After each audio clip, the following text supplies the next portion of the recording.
Olá pessoal, estamos aqui de volta com mais um Você com Dinheiro. No programa de hoje com a participação de ninguém mais, ninguém menos que Sérgio Machado, gestor do NCH Cash. Sérgio, muito obrigado pela sua participação, por aceitar o nosso convite. Eu que agradeço a oportunidade, né? Apesar dessas épocas agora meio conturbadas, né, que a gente está vivendo, ao mesmo tempo é até bom a gente tentar no meio desse meio caos, né? Eu acho que a disputa acabou levantando um lado visceral das pessoas que não faz nem um pouco bem para quem quer cuidar do seu dinheiro, dos seus investimentos, né? A primeira coisa para você pensar em como se posicionar numa situação dessa é ser pragmático, né? Não adianta você torcer pelo que aconteceu, ou pensar para frente o que pode vir pela frente e se posicionar em cima disso. Então, esperar fatos, né? Não adianta.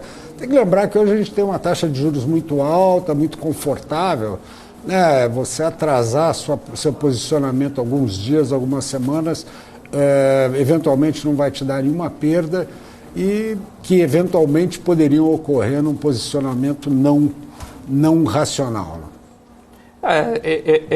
Usar esse momento da taxa de juros, né, de curto prazo, num patamar elevado a seu favor.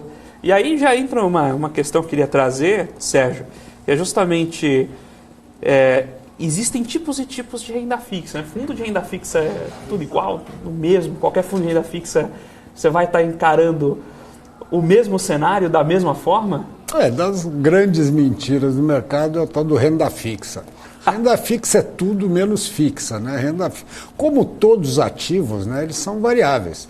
Na medida que os preços oscilam, você tem oscilação no seu valor.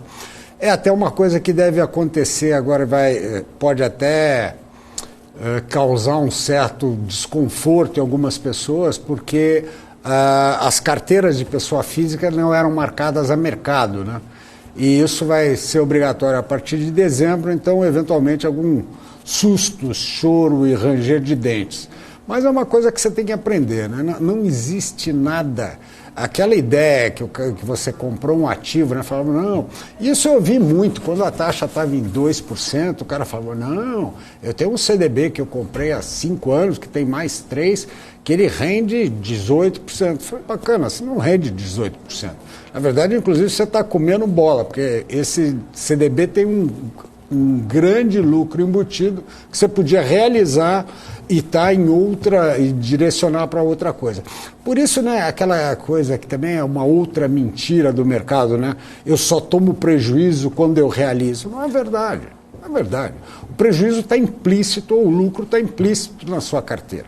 Tá certo? A opção de realizar por liquidez é uma coisa. Agora, para esconder que você tomou nabo, me engana que eu gosto, né? Não é por aí. Então, falando nisso, quando você pensa, os fundos de renda fixa, eles são um universo, né? Se você já tem um universo de ativos, você imagina a combinação dos ativos dá um universo muito maior. Então, isso que é a coisa mais importante num fundo.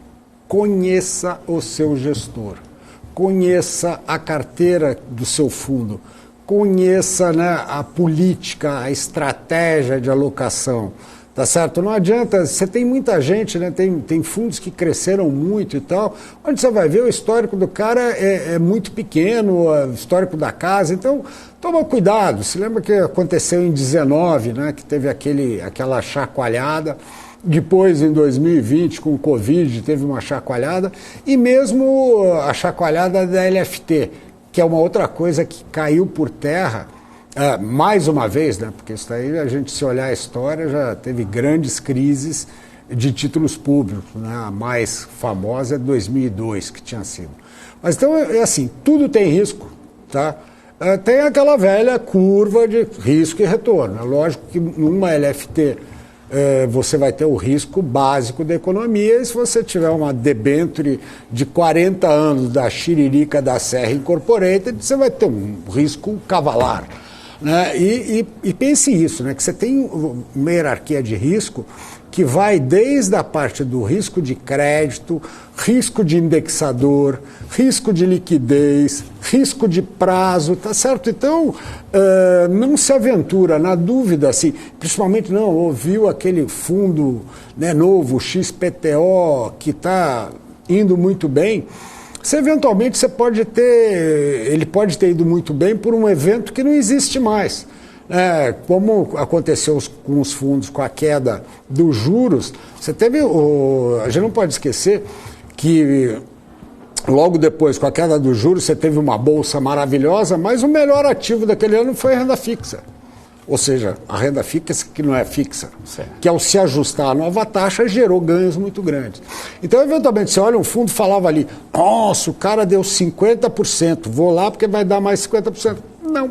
Eventualmente, a taxa dele já estava marcada para 2%, a tendência é que ele ia ter que correr atrás para conseguir chegar no próprio Selic crescente. Então, o mais importante é essa indústria de fundos. O que é legal dela é que você tem uma miríade de opções. Tá certo? Não seja preguiçoso. Porque o brasileiro tem um pouco isso, ele é meio preguiçoso, né? O cara quer ficar rico sem trabalhar, quer ser doutor sem estudar. Não tem jeito, não tem almoço grátis. Você tem que estudar. É o seu dinheiro? É o seu dinheiro. Tá certo. Ao delegar para um fundo, você está delegando uma função que eventualmente você não saiba fazer ou não tenha tempo para fazer, porque você tem o teu trabalho, o teu consultório, o teu emprego, o teu negócio, para pessoas que tenham esse conhecimento, tá? Mas não fica nessa moleza achando que então acabou meu trabalho, minha preocupação, vou repassar. Repassar é um dom, então repasse-o bem. Então, antes de fazer isso, estude, conheça, procure, né, saber qual o nível de risco que você aguenta, né? Porque todo mundo, num primeiro instante, aguenta risco, né? Não, eu aguento bem. A primeira chacoalhada sai todo mundo correndo. Então, saiba efetivamente o risco que você está disposto a correr. E outra coisa, separe seus dinheiros, né? Não é tudo um dinheiro só. Separe, esse dinheiro aqui eu posso até perder, então eu posso botar numa alternativa mais arriscada. E esse dinheiro aqui, bota lá no cash comigo, que é o dinheiro que é para não perder, é o dinheiro para simplesmente você precisar nas suas emergências, para você ter. Ninguém sabe o dia de amanhã, e mesmo assim, não só emergência. Não pode pensar no caixa disponível só assim, não, se eu ficar doente, senão fica um caixa mórbido. Ele não é. É um caixa, de repente, sei lá, você quer comprar uma bicicleta nova, você quer enviar uma moto nova, exato. Isso é muito bom. Sempre a gente deve estar acompanhando a tecnologia. Mas você quer viajar, quer fazer alguma coisa, então é uma grana que está ali, porque eventualmente, se você faz um investimento mais longo, para você fazer um uso, porque a grana você tem que pensar, a grana vale da utilidade marginal que ela tenha para você. Não adianta aquela história, a gente estava até falando do lado de fora, né? Caixão não tem gaveta, sabe? A grana, ela tem que ter utilidade. Não adianta falar também assim, não, vou postergar tudo, porque no futuro eu quero viajar. Aí você está com 80 anos, você vai viajar para onde? Você só vai conseguir até São Vicente, porque você não consegue pegar um avião que dá embolia, sabe? Então, você tem que se adequar. Né? E essa parte, então tem o seu dinheiro. E aí é aquela história. E tem gente também que não quer correr risco. Fala assim, eu trabalho, ganho a minha grana e tal. O fundo tem uma finalidade, é preservar o valor da grana ao longo do tempo. Pronto, tá certo? Também é. E não é falar, o cara é um bobão. Cada um. Primeira coisa, quem começa a classificar e qualificar as pessoas de bobão, medroso, mão de alface, bobão é ele, tá certo? Porque primeiro olha o seu próprio rabo, né? Olha seus e viva segundo ele e deixa os outros, cara. Cada um tem a sua, né? Tem o seu universo, o seu horizonte de necessidades, anseios e desejos. Agora, você comentou, né, que você vai investir num fundo, tem que conhecer o gestor, ver estratégia, ver a carteira do fundo. Eu abri aqui a carteira do NCH Cash no Com Dinheiro E aí você abre a carteira de um fundo que é renda fixa, não só renda fixa, é um fundo com liquidez, né, um fundo caixa. Aí você encontra ali Prio 3, Magalu 3, Cogna, Vivo, Equatorial, você encontra um monte de ações ali. Explica como é que funciona essa estratégia para o público. Por isso você toma cuidado, sabe? Aquela história, a primeira impressão nem sempre é a correta. O que acontece? O meu fundo ele já é uma estratégia que foi definida 10 anos atrás, né, quando eu era gestor da Jive, que era um fundo um fundo realmente de low risk, e o cash é um spin-off desse fundo, né? Então é uma estratégia que eu defini isso há 10 anos e temos seguido até hoje. Qual foi a ideia?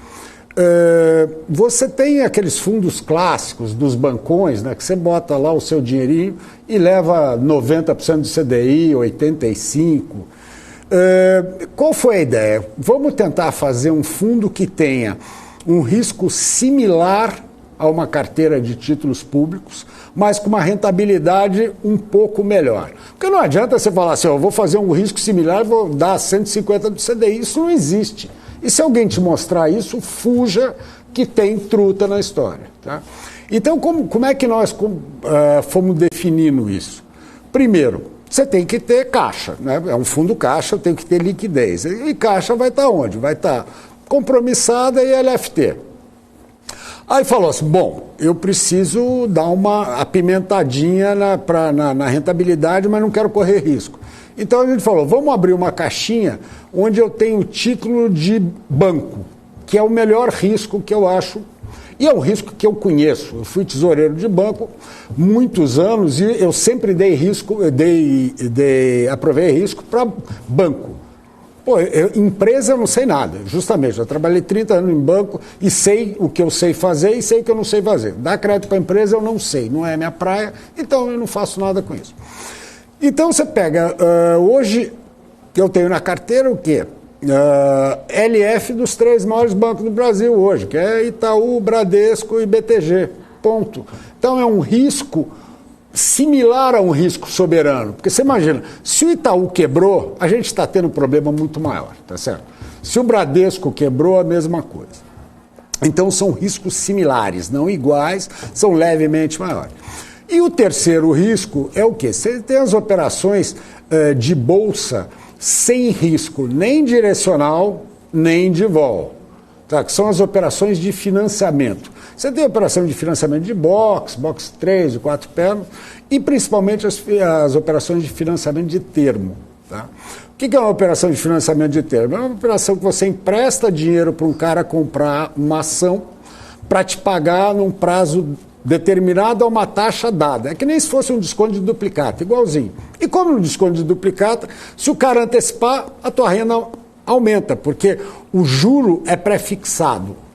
O montante de juros... na operação. O montante dos juros é prefixado na cabeça. Fala assim, ó, você vai ficar 90 dias, ó, você vai ter que me pagar 3% aqui. Se você antecipar, você vai pagar os mesmos 3%. Esse que é o legal do termo. Que você tem antecipação, ela te gera uma renda adicional, que ela é desconhecida, tá certo? Isso daí é um bônus que a operação te dá, é um ganho potencial, que você também só com o tempo que você começa a poder avaliar e ao tamanho da carteira que você vai ter. O fundo justamente, porque como ele está há 8 anos nesse mercado, eu tenho vencimento todo dia de termo. Então isso é legal, porque eu estou sempre, primeiro, a liquidez do fundo está sempre consistente, e eu tenho uma alternativa e falar assim, não, eu preciso aumentar minha liquidez maior, eu não preciso vender título, eu só paro de operar termo. O termo vai entrando, então a cada 2 semanas entra 15% do fundo de volta, porque meu prazo médio é de 45 dias. Então, por isso, olha... Conga, Tondolo, nada disso... Não significa absolutamente nada na carteira. Porque justamente, aí você fala, nossa, mas e como é que você faz? Você dá um termo mais caro, se é uma ação mais arriscada? Não, porque isso é uma operação eminentemente financeira e mais, o risco não está ligado à ação, ele está ligado à garantia que o tomador do financiamento depositou na B3, que é ela é a garantidora, co-garantidora e a garantidora final. Ou seja, se tiver algum problema com o cara lá que tomou o financiamento, quem vai promover o pagamento é a B3. Então aí fecha aquele ciclo que eu te falei dos riscos. Então eu tenho risco Tesouro, risco os melhores bancos do Brasil e risco a Bolsa de Valores.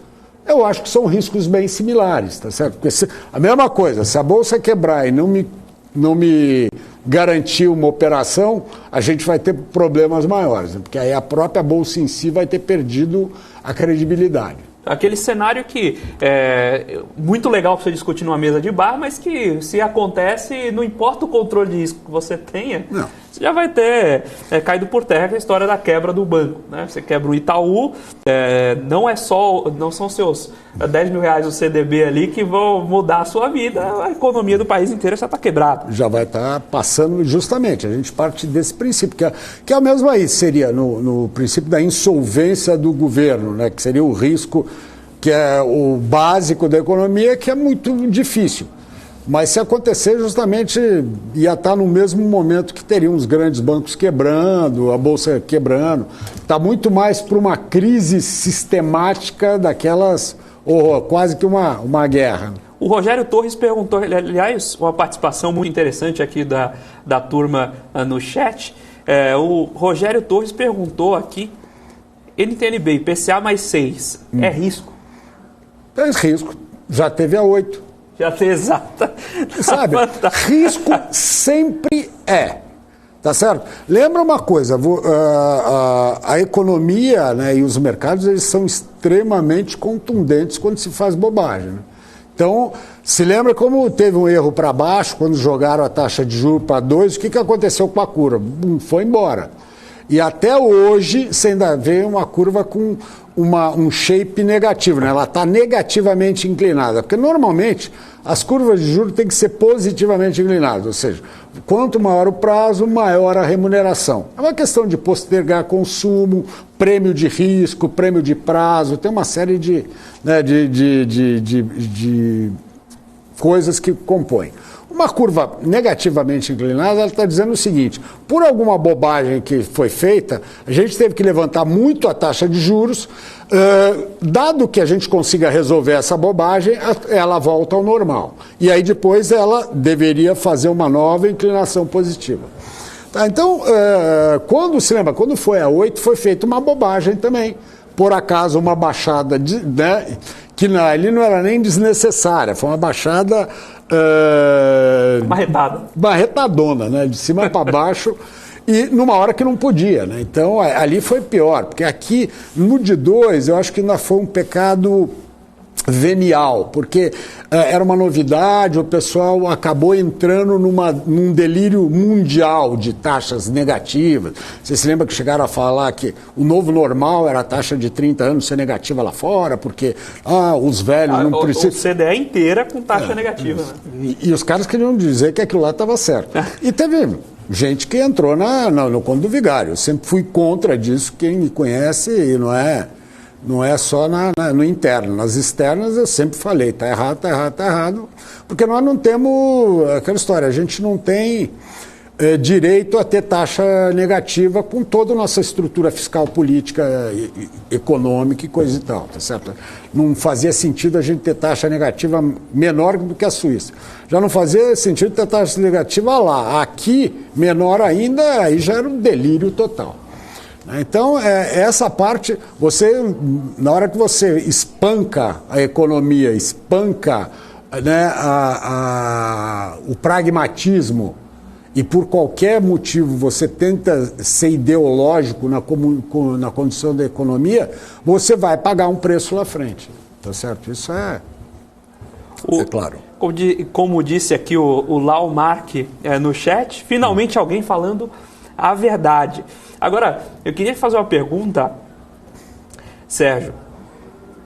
Muito do mercado usa a CDI. Aí você comentou, poxa, não é meu jogo emprestar dinheiro para a empresa. E aí você tem um monte de gente, monta lá o fundo crédito privado, empresta para empresa com rating mediano, e cobra performance em cima do CDI. O que você acha de cobrar performance em cima do CDI para um fundo de crédito privado? Bom, isso daí é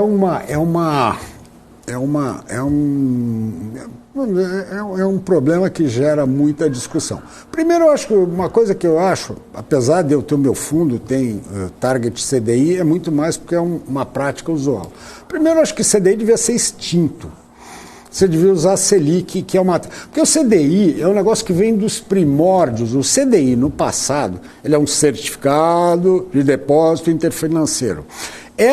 O CDI Over era o maior instrumento de troca de reserva no mercado financeiro. Porque a gente tem que lembrar que no passado o ecossistema bancário era muito grande. Você tinha, diferente de hoje, você tem 20 bancos ativos, você tinha 100 e tantos bancos ativos, e você tinha um processo que era interessante. Quem fazia a irrigação do sistema eram os bancos maiores. Então, os bancos maiores captavam, passavam para os médicos, ou seja, você tinha um sistema que se auto-irrigava via CDI. Via CDI longo, que era um CDB entre banco, e via CDI over, que era grana no overnight mesmo. Então, era um preço importante. E lembre-se que o CDI era mais alto que o Selic, por uma coisa básica.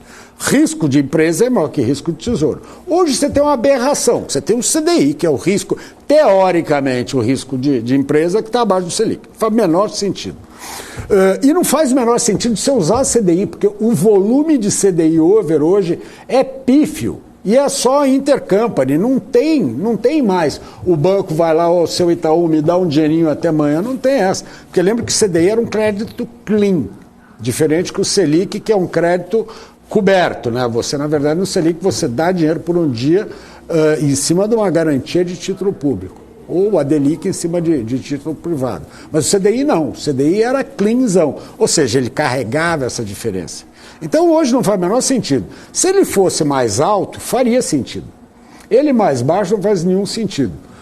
O ideal seria tudo estar indexado em Selic, para ter, porque é uma questão de ter uma isonomia, porque imagina se assim, não, o meu dá 110 do CDI mais um, outro dá 110 do Selic, mas assim, eu não... Agora, o outro lado, quanto à performance, é complicado, porque, pensa bem, para você fazer uma boa seleção de crédito, eu teria que ter uma equipe de crédito, de análise de crédito. O cara vai lá na empresa. Esse negócio de dar crédito para a empresa só pelo boletim que você recebe lá, não. Vai lá, conhece, né, como é que é. Vai olhar no olho do dono para ver. Então eu faria isso. Se você fizer isso, você tem um custo que deve ser remunerado porque você fez uma boa seleção. Tá? Então, é difícil você falar se a performance ela é justa, devida ou não. Ela é devida por quem trabalha. É que tem gente também, o cara bota no modelo estatístico e põe lá e fala assim, ó, se eu emprestar para todo mundo, eu vou cair para a inadimplência teórica do sistema, vai ser 2, 2,5, 3, então legal. Se você montar um sistema, então, que você vai conseguir comprar tudo que é emitido, pode ser. Então, tudo depende do trabalho que é desenvolvido pela empresa e pelo gestor, pela equipe. Porque eu me incomodo. O cara fala, performance é uma barbaridade. Não, vem trabalhar aqui, né? Vem fazer, né? O tempo, eu acho legal do fundo que a gente está aí com esses 8 anos, tem uma performance consistente o tempo inteiro, sem fazer estripulia, sem precisar aumentar, em nenhum momento aumentando o nível de risco para manter o mesmo retorno. Então é essa, que é uma coisa que você tem, é bom você fazer nos fundos, é assim, você compra e depois você de vez em quando vê, a carteira está indo, ele está indo, teve uma mudança, mudou o retorno, por quê e tal. Sabe, não é é aquela história, não é um cheque em branco para você dar para o gestor e falar, fica aí, conversamos daqui a 10 anos. Não, a ideia não seria essa. Pelo menos não é muito desejável nem recomendável, né, que você não acompanhe o seu dinheiro. Um fundo 100% título público. Eu vou fazer essa pergunta depois do intervalo. Pessoal, a gente vai para um breve intervalo e daqui a pouco volta com o segundo bloco de Você com o Dinheiro.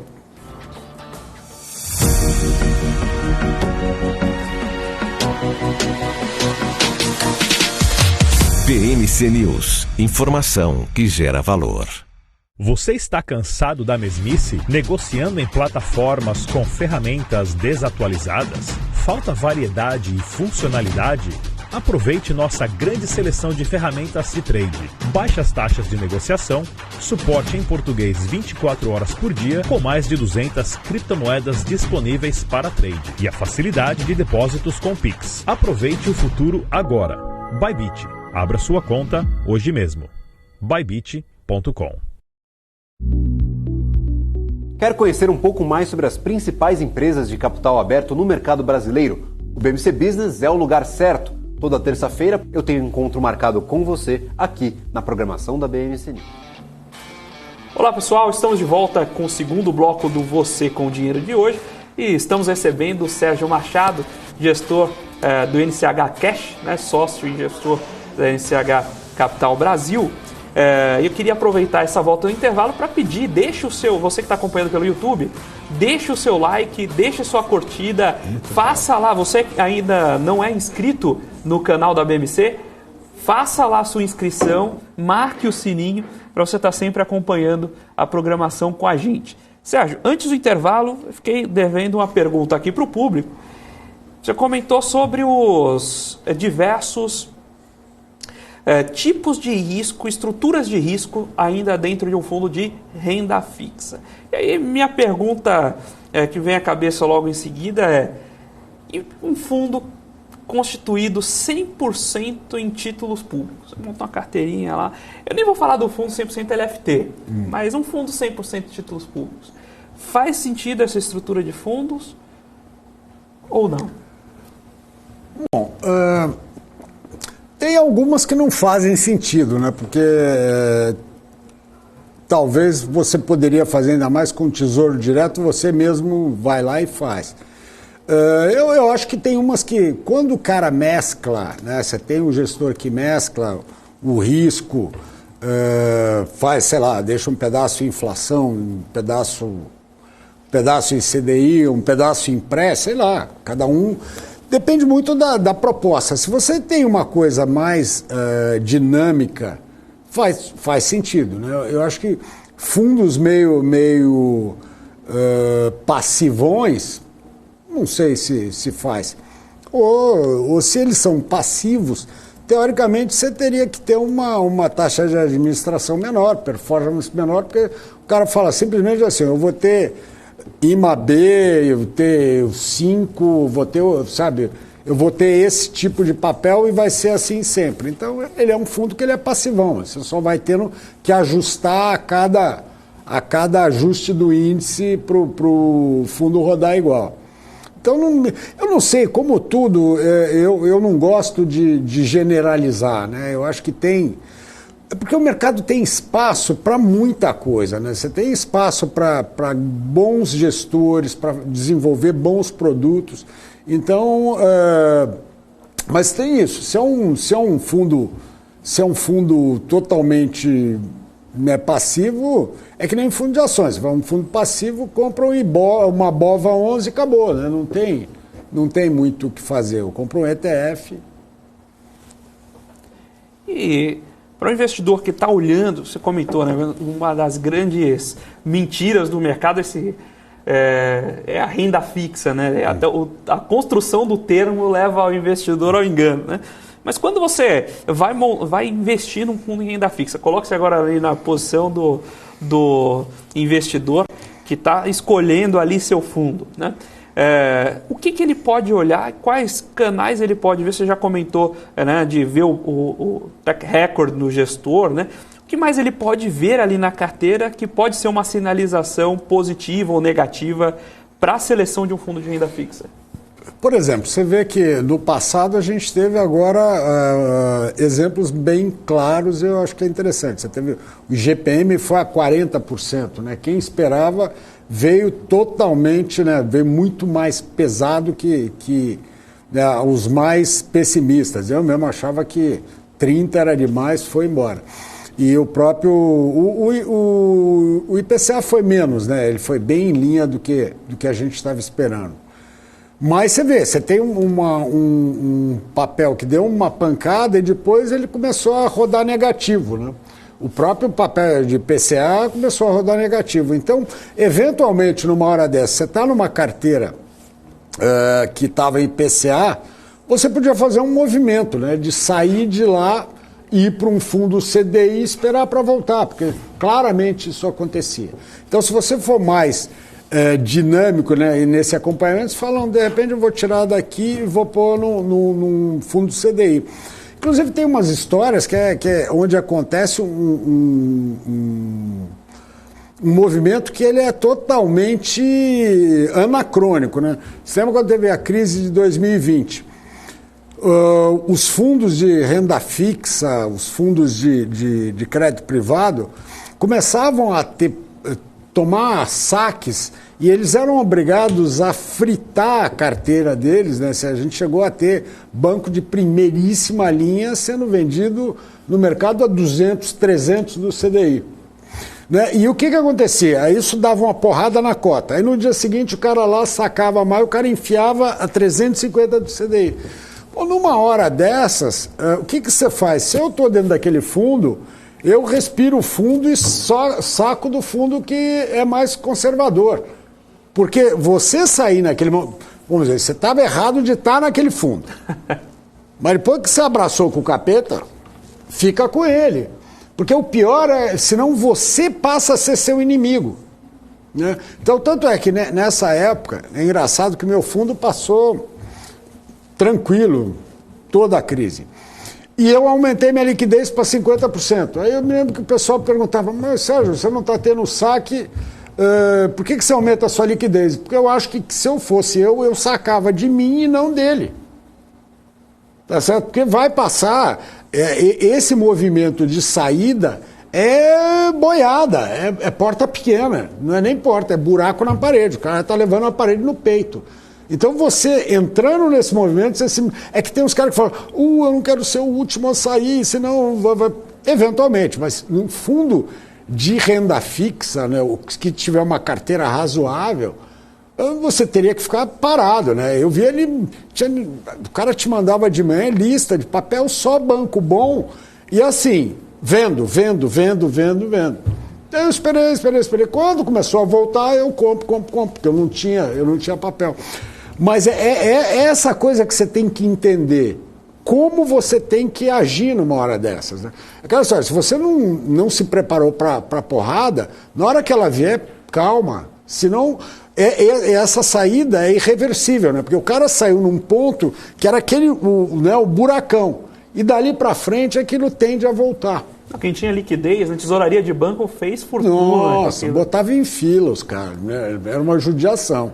Você via que os próprios bancos punham os caras em fila. Mas o problema é esse, é que não tinha liquidez, porque os fundos, que nem eu te falei, eu não tinha nada. Eu esperei estressado, não é um fundo de especulação. Eu só olhava e falava, nossa, né? Esse banco a 200 do CDI eu quero mais. Eu não comprei a 200, quando veio a 180 eu comprei, 170 eu comprei, e aí fez uma carteirinha que aí o fundo, inclusive, foi um ano que deu 120 do CDI, um fundo caixa, sem ter corrido risco. Ao contrário, eu só tive a calma de esperar a coisa. E calma, né? Essa coisa que eu vejo muito, tem muita molecada no mercado, os caras aflitos, né? Eles querem operar, querem fazer, calma, cara, calma, aquela história... Roma não foi feita em um dia, calma, não tem mercado todo dia, que nem feira. Tem hora de abrir, hora de fechar, hora de ganhar, hora de perder, calma. Calma e conta, né? O Roger que esteve aqui conosco, o Roger da Journey, comentava, né? Renda variável que para quem gosta de contar história, renda fixa para quem gosta de fazer conta. o investimento sem banco comentou aqui. Financiamento do termo dá errado, entre aspas, bem entre aspas, mas quando o termo é levado até o vencimento, né? Porque quanto antes você tiver o termo exercido do outro lado, mais você ganhou de juros no período. Não, errado ele não dá, porque na verdade você deu uma grana a uma taxa pré-acordada, né? Se eu dei a 103 do CDI, eu tenho que estar disposto que... Eu tenho que pensar que a minha carteira vai ter 0 de antecipação. Então eu dei 103. 103 equilibra a minha taxa, equilibra. Tudo que vier é lucro, aí que você vai ter o plus a mais, que é o ganho das antecipações. Você comentou que durante um período você antecipa, por exemplo, naquela sessão que a gente teve um volume maior de saques, você simplesmente não vai comprando, ou melhor, financiando novos termos. Né? Isso. Agora, qual o nível de caixa que você costuma rodar e como não correr risco demais desse tipo de trava de liquidez, né? Que é basicamente um risco operacional. O negócio está fechado e está arrumadinho.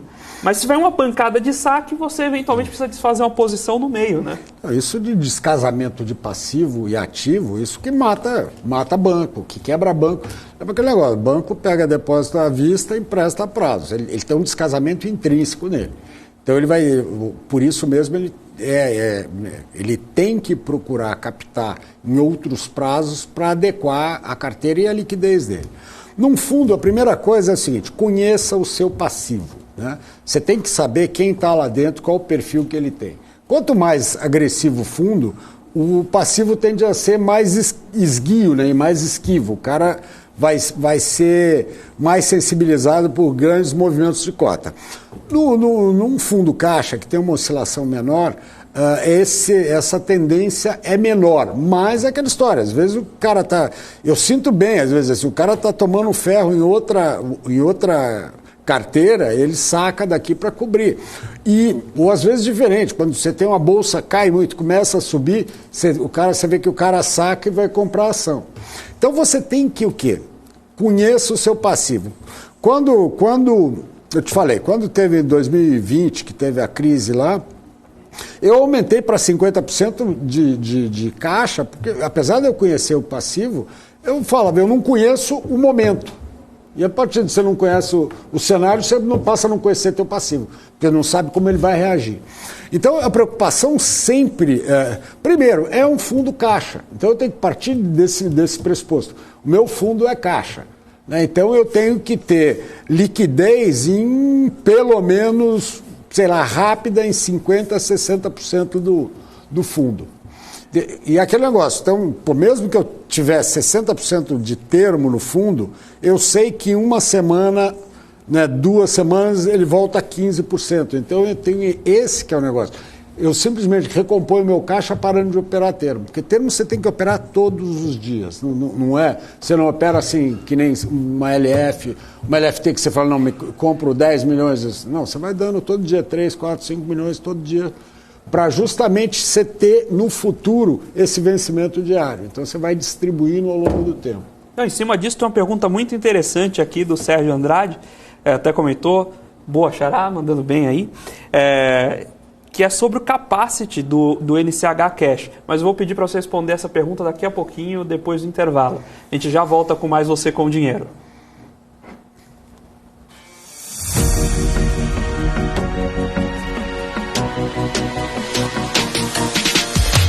BMC News, informação que gera valor.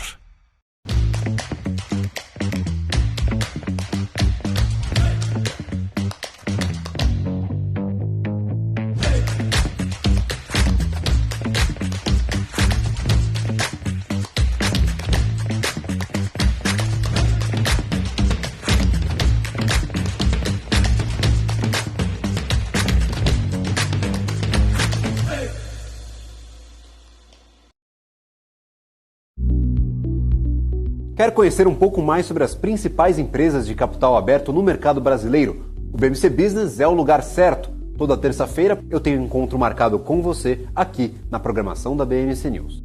As empresas que fazem parte do seu dia a dia estão em uma das maiores bolsas do mundo, a Nasdaq. E a boa notícia é que você pode investir nessas empresas diretamente pela Avenue, sua corretora nos Estados Unidos. Com os dados das ações dos Estados Unidos fornecidos pela Nasdaq em tempo real, o cliente Avenue pode acessar diretamente as maiores bolsas do mercado americano. Entre neste mercado de tecnologia e inovação. Acesse avenue.com.br/Nasdaq e seja bem-vindo ao mercado global. Olá pessoal, estamos de volta com o terceiro e último bloco do Você com Dinheiro. E nesse bloco final eu reforço o meu pedido, deixa aí o seu like, deixa a sua inscrição no canal do YouTube, pra gente é bastante importante. Estamos hoje aqui com o Sérgio Machado, batendo um papo sobre fundos de renda fixa e naturalmente sobre o NCH Cash. Aí veio a pergunta do Sérgio Andrade aqui, muito interessante. Qual o capacity do NCH Cash? Já que é uma estratégia sofisticada, interessante. Qual capacity que você enxerga para essa estratégia hoje, Sérgio? Bom, eu vou lhe ser sincero, esse negócio quem fala que sabe o capacity, eu acho que mente, porque principalmente, como eu te falei, isso é uma soma de estratégias e que tem essas carteiras, não é que fala assim, ó, eu tenho 30% disso, 30% disso, 30% daquilo, não. O único segredo desse fundo é justamente a oscilação ao longo do tempo dos volumes em cada uma das estratégias. Porque senão todo mundo copia, é só fazer, tá? Faz isso. Né? E realmente não é bem assim. O capacity, eu posso dizer o seguinte, o fundo teve 500 milhões de patrimônio por 14 meses, agora ele caiu o patrimônio porque a gente transferiu o fundo para a NCH, ele antes estava em outra gestora, e o fundo ficou 4 meses fechado enquanto esse processo transcorria. Então, sendo um fundo caixa, é aquele negócio, pensa, é um tanque, tem a torneira e o ralo. Se você fechar a torneira e não fechar o ralo, ele vai saindo. Então, teve essa perda. Então, pelo menos um tamanho de 500 milhões é uma coisa que já passamos e totalmente viável. Eu acho hoje que o primeiro stop que você daria no PL do fundo seria na faixa de 700 milhões. Mas sempre uma coisa que fique clara, isso é um processo, quando eu falo que eu não sei mesmo, você tem que ir acompanhando. Quando a gente criou o fundo, o capacity dele que a gente esperava era 200 milhões, a gente chegou em 200, inclusive o fundo foi fechado por um tempo para a gente reavaliar, reabrimos, ele foi embora. Agora, pensar nesse tempo, o mercado de termos aumentou muito, tá certo? O volume da bolsa aumentou muito. Então, tudo isso ajudou, né? Quando você tem mais fornecimento. E uma outra coisa, outra estratégia que a gente usa muito, que é o mercado de LF, também foi um mercado que cresceu muito. Nós começamos a operar a LF em 2015, quando começou a ter mais liquidez, e era um mercado sofrido. Você, para tirar uma boleta, demorava 3, 4, 5 dias. Hoje não. Hoje você tem muitos players atuantes, tá certo? Você tem... Antes tinha, sei lá, 4 corretoras que eram operadoras grandes desses papéis. Hoje não. Hoje você tem umas 15 casas que estão presentes, tem liquidez todo dia. Isso é muito importante, porque uma coisa que a gente falou dos riscos e tal, o risco maior no mercado é o risco de liquidez. É o único que quebra você. Prejuízo você pode recuperar. Quando você fica sem liquidez, você quebra da pior forma, você não tem saída. Então, a liquidez tudo que você compra, você tem que pensar, eu compro, mas eu tenho que poder vender. Tá certo? Então não inventa, né, papel com 18 anos, com uma cláusula, não sei, de uma casa estranha. Fique no papai e mamãe, naquele onde você tem liquidez, onde você pode entrar e sair. Então não adianta, você entrou e não conseguiu sair, você me engana que eu gosto.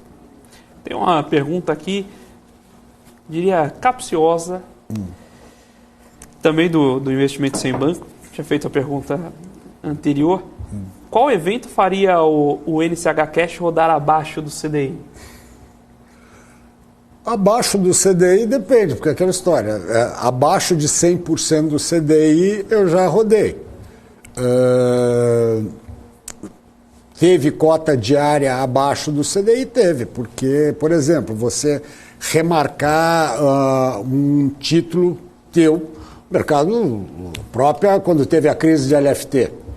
Tá? A única coisa que o fundo nunca teve foi um mês negativo, sendo que o pior cota foram 76% do CDI. Tem um evento, acho que os eventos abaixo do CDI são são muito mais raros. Tá? Mas essa 76 eu me lembro que me marcou. E a maior foi 160 do CDI, que foi quando teve umas remarcações positivas, né? Porque a mão que sufoca é a mesma que embala, tá certo? Quando você compra o papel, se você tem uma remarcação, você pode ter para cima ou para baixo. Então, um evento que poderia dar uma cota negativa era você ter uma posição muito grande que sofresse uma grande remarcação. Por isso mesmo que a grande preocupação que a gente tem, quando eu falo que é manter as caixinhas a cada época, é você também saber zerar a caixinha, né? Tipo, dezembro de 2019, na crise do crédito privado, a gente estava com 1,5% da carteira em título privado. Quando teve a crise da LFT em setembro de 2020, né? O que a gente fez? Eu desenquadrei o fundo. Eu vendi a maior parte da minha carteira de LFT e você pode ficar desenquadrado até 45 dias, porque a LFT você usa muito para enquadrar o prazo médio, para você ficar com um prazo, longo prazo e ter a vantagem tributária. Então, mas o gestor pode, por lei, ficar até 45 dias desenquadrado. Então, o que eu fiz? Eu diminuí a posição. Então, se você olha setembro daquele ano, quase todos os fundos faziam isso, o nosso fez isso. E eu carregava LFT também. Então, o que a gente fez foi isso. Frita a posição, é uma alternativa, ou seja, a regra te permite isso. Então, volto a falar, o fundo, por mais simples que ele seja, a importância está em como você faz a condução dele. E é obrigação de você fazer isso. Porque esse falar assim, você pode tomar uma cota negativa? Pode. O tamanho dela, o mercado nada, esse negócio, eu adoro o pessoal que fala, o Black Swan, o cisne negro, acontece. Os eventos, eles são cuidadosamente preparados. Eu só vi um Black Swan, foi 11 de setembro, é o único, que é um Black Swan puro. Ninguém esperava, não. De resto, cara, tudo vai sendo cuidadosamente, né, construído. Você vê, 2019, no final, você olhava, abriram um monte de fundo de crédito privado e as taxas despencando. Aí chegava uma hora, você via lá, eu lembro, você comprar um papel AAA, 2 anos, 101 do CDI. Eu falei, caramba, 101 não sai nem na rua, compra uma LFT, que você vai comprar, por melhor que seja o risco, não faz sentido. Tá? Então, o mercado começa a não fazer sentido, você fala o quê? Frita. LFT em setembro, o que acontece? Começa o Tesouro forçar o mercado mais do que ele tinha capacidade de absorver. Aí o mercado começa a botar deságio, né? Preço caindo. Aí veio, estava 0 de deságio, foi para 5, foi para 7, foi para 9, foi para 13 frita. Ele foi a 40. Sabe, nada acontece de um dia para o outro. Então, a diligência é você acompanhar os movimentos do mercado. Você tem que estar, não é sentar e se abraçar com o macaco e ir embora. Não, você tem que cuidar dele, da banana. Então, aí numa hora que você vê que não está funcionando, aí manda ele embora. Sabe, então essa é a coisa. Sabe, não tem eventos fortuitos assim, mas nesse tipo de mercado é muito difícil acontecer, que não é que você vai se livrar de tudo, né, que eu falei, veio de 3 para 5, 13 eu fritei, eu tomei o calor até o 13, sentei em cima, mas escapei de ir a 40, tá? Então, esse tipo de coisa que você tem que fazer. Você comentou que essa estratégia só está rodando contando já há 10 anos, né? Uhum. Nesse meio tempo, o mercado mudou muito, né? Hoje em dia, o fundo tem, pelo que eu vi aqui na Com Dinheiro, pouco mais de 5 mil cotistas só via distribuidora, plataforma digitais, que era um investidor que não existia há 15 anos. Né? Como você viu essa mudança de comportamento do investidor? Como você lida com ela nesse sentido de conhecer o seu passivo? Porque fica um pouco mais difícil. Você não tá mais... Uma coisa, quando você cede um fundo para outra gestora, você vai lá, almoça com ele ali na Faria Lima e consegue conversar o que você está pensando. Como está esse novo cenário em que você nem sempre consegue conversar diretamente com o seu investidor? Bom, é aquela história, essa é uma nova realidade, né, que começou com a XP lá atrás. Ele descobriu que tinha uma carência das corretoras, né, que só... Vamos dizer, o corretor só operava quando a bolsa subia, o resto do ano ele ficava chorando. Então, aquela história de criar uma plataforma de distribuição foi uma grande sacada e ela colheu os louros merecidamente. Era realmente muito difícil, principalmente você tem uma casa pequena, um monoproduto, você chegar nos family office, chegar nos clientes. Porque chegava assim, eu tenho esse produtinho aqui, às vezes sim, às vezes não. E tinha uma dificuldade de você ter um comercial, porque às vezes o tamanho da casa não bancava um comercial de boa qualidade. E mesmo você trazer um cara bom e caro, ele não conseguia se pagar, porque ele não tinha outros produtos para vender.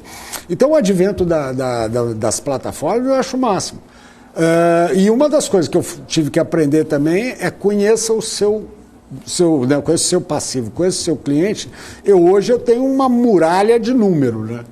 Então, e muda a estratégia, conheça o seu AI, conheça a plataforma e depois quem vende, tá certo? E eventualmente dentro disso você vai conseguir chegar nos clientes finais também. Mas é um outro modelo, né? Então hoje o que tem que fazer e que eu procuro fazer é estar disponível para os agentes autônomos, porque eles, no fundo, são a minha ponta de lança, né? Ele é que me vende lá embaixo. Então, mudou, mas assim, mudou a forma de fazer. Infelizmente, da aflição, assim, aquela coisa que às vezes você fala, pô, tem 5 mil, chegou a ter 8 mil clientes, você fala, pô, eu conheço 80, né? É muito, né? É meio assustador, mas é uma coisa você se adequar, né? Então, hoje... E você começa depois, com o tempo, você começa a ver que o passivo ele tem um comportamento orgânico também, né?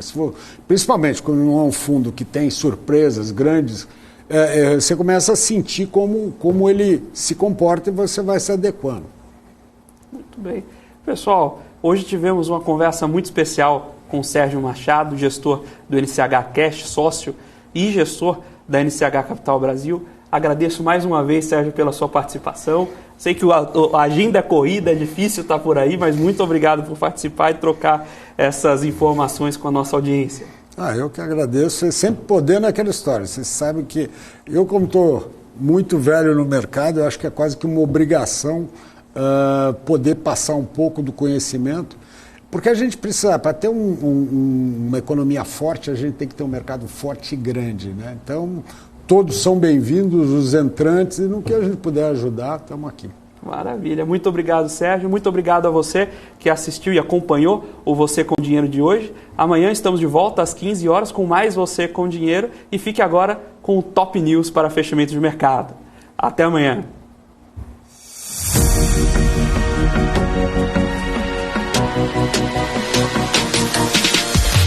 PNC News. Informação que gera valor.